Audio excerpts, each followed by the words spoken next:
Caros amigos, tudo bem? Eu sou o Renato Serra, essa é a Reciclagem Democrática. Para você que já é meu amigo, está lá inscrito no canal, meu muito obrigado. Para você que ainda não se inscreveu, eu te peço, vá lá, faça essa inscrição, mesmo que você receba isso por outras mídias, e eu estou vendo que estou sendo assistido por elas nos relatórios, o YouTube ele tem um algoritmo que ele só passa a divulgar o canal a partir de 1.000 inscritos. Eu estou muito distante disso. Então, quando você vai lá e se inscreve, você me ajuda muito. E eu queria deixar desde já o meu agradecimento a você que tem acompanhado o canal e que tem difundido esse canal, compartilhando os nossos vídeos, tá bom? Bom, e dito isso, vamos então aos principais assuntos da semana.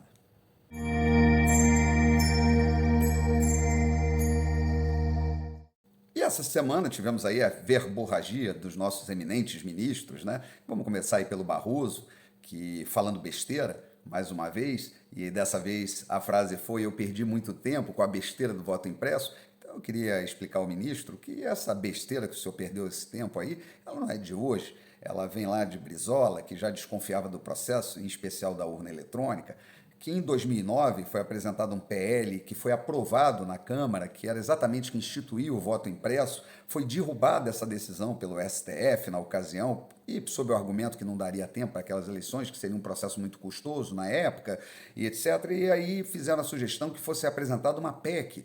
E essa PEC foi apresentada e aprovada pela Comissão de Constituição e Justiça do Parlamento no ano de 2015. Coincidentemente, tanto o projeto de lei quanto essa PEC foram apresentados pelo então deputado federal Jair Bolsonaro.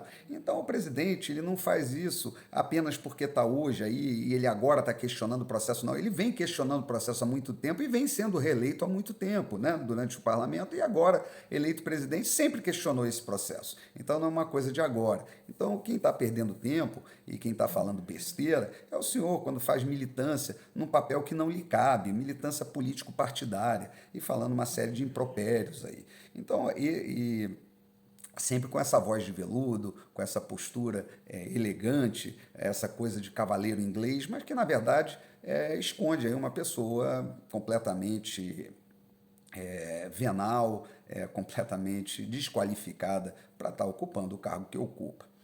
Bom, tivemos também essa semana, né, lá o ministro Fachin, que numa atitude assim infantil, foi lá, talvez numa reação, acredito, à questão lá da suspensão do sigilo, daquela lista de sugestões que foram apresentadas pelas Forças Armadas para aprimorar o sistema eleitoral, e aí ele vem e fala, assim, com aquela vozinha também de bom moço, né, que as eleições serão comandadas por forças desarmadas, e aí refuta, assim, diz que não foram aceitas as sugestões feitas ali naquele relatório que passou a ser público. E, bom, o que leva a crer, né, que o ministro ele achava que as Forças Armadas iriam para essa comissão de transparência eleitoral para fazer papel de Alice, ou para posar na foto, ou para assinar algum livro, e não para fazer o trabalho que tinha que ser feito.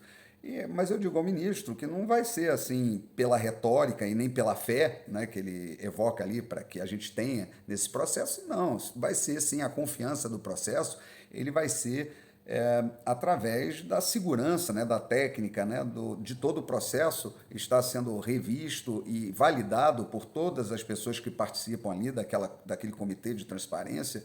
Caso contrário, não se descarta uma intervenção nesse processo usando exatamente o texto constitucional que os senhores vivem rasgando por aí. E, na verdade, existe lá no texto constitucional a prerrogativa de qualquer chefe de poder de acionar, sim, as Forças Armadas para garantir, inclusive, as instituições e a democracia. E nada mais importante para a democracia que o processo eleitoral.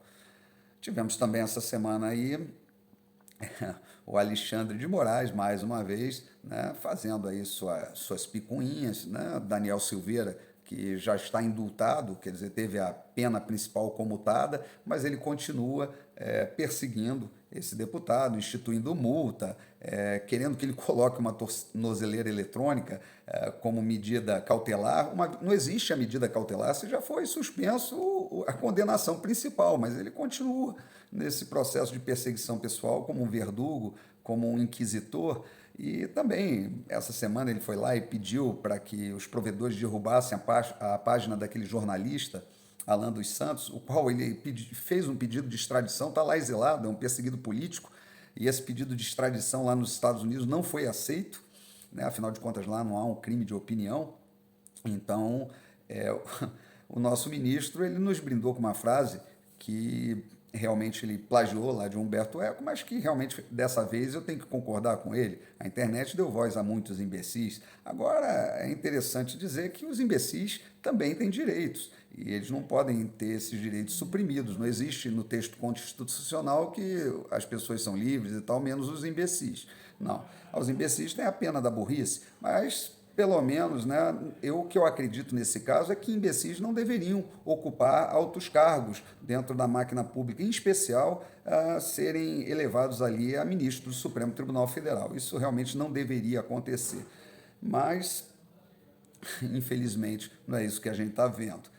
Bom, e essa semana também nós tivemos aí umas questões que mostram a esquizofrenia do que é a pauta identitária no país, que passou de todos os limites, né? Teve aí um fato muito engraçado, que foi a questão aí de uma propaganda do Polo, né? Focado ali, botando em primeiro plano um casal de homossexuais ali, masculinos e tal, porra, para fazer uma propaganda do carro e tal, talvez para o público gay direcionada, mas ela incomodou muita gente que não se identifica com esse grupo e que, na verdade, são também consumidores da marca. E aí, muita piada, muita gaiatice dentro da internet, eu ri bastante. Tem uma que eu vi e reproduzi, né, que agora a expressão saiu do armário foi substituída por entrou no polo. Outra coisa que aconteceu essa semana, também da pauta identitária esquizofrênica, foi o presidente, mais uma vez, chegar lá para um apoiador e perguntar para ele quantas arrobas ele tinha.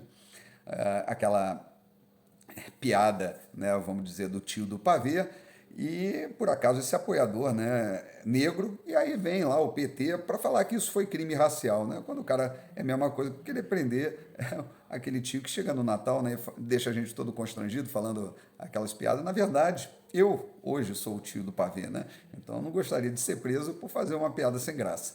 E para culminar, né, o que não é uma piada, mas os senhores podem não acreditar, mas o TJ de São Paulo, por unanimidade, acatou uma ação movida pelo PSOL em que dá o direito às mulheres trans, né, de participar do programa de distribuição de absorventes feitos pelo governo de São Paulo.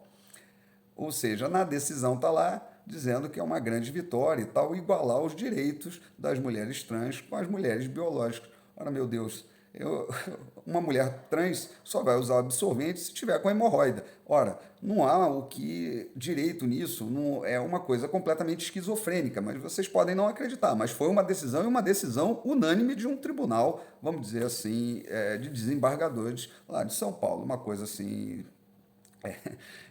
que tem que fazer a gente pensar no ridículo que isso daí representa na pauta de todos os dias. Bom, temos que falar um pouquinho também do que está acontecendo lá na Ucrânia, né, na guerra da Ucrânia. A Bielorrússia já está ali com os seus exércitos em prontidão na fronteira da Polônia.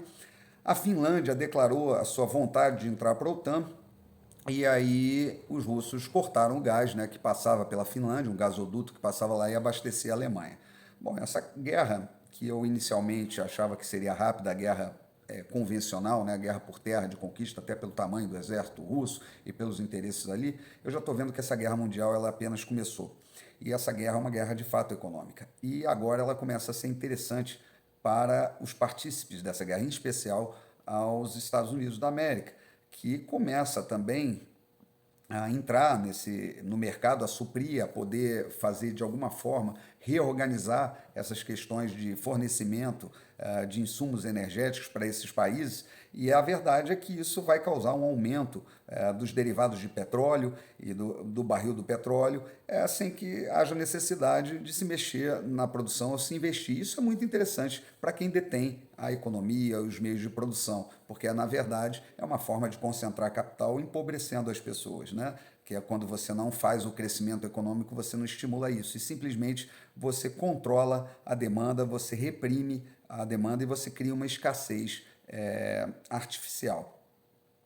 Então, nós temos aí pela frente questões importantes para pensar. Vai haver aumentos, sim, de combustível, de gás. O governo tem feito o possível. Inclusive, essa semana foi derrubada lá uma questão do Conselho lá dos estados, que estava querendo manter esse ICMS da forma que é, contra a própria determinação do governo, que vem através de uma regulamentação de um dispositivo constitucional que daria, sim, uma possibilidade de diminuição do preço, mas ainda vamos ter muitos reflexos aí. Houve a troca do presidente da Petrobras, né, que já começa no seu primeiro ato a falar da privatização da empresa, que é outro assunto delicado que vai ter que ser tratado aí, muito bem debatido, mas que não resolve o problema num primeiro momento. A gente tem que ter a boa vontade aí dos políticos, dos governadores, para tentar equacionar isso de alguma forma, para que o preço de combustível caia, afinal de contas, ele impacta no preço de toda a cadeia produtiva.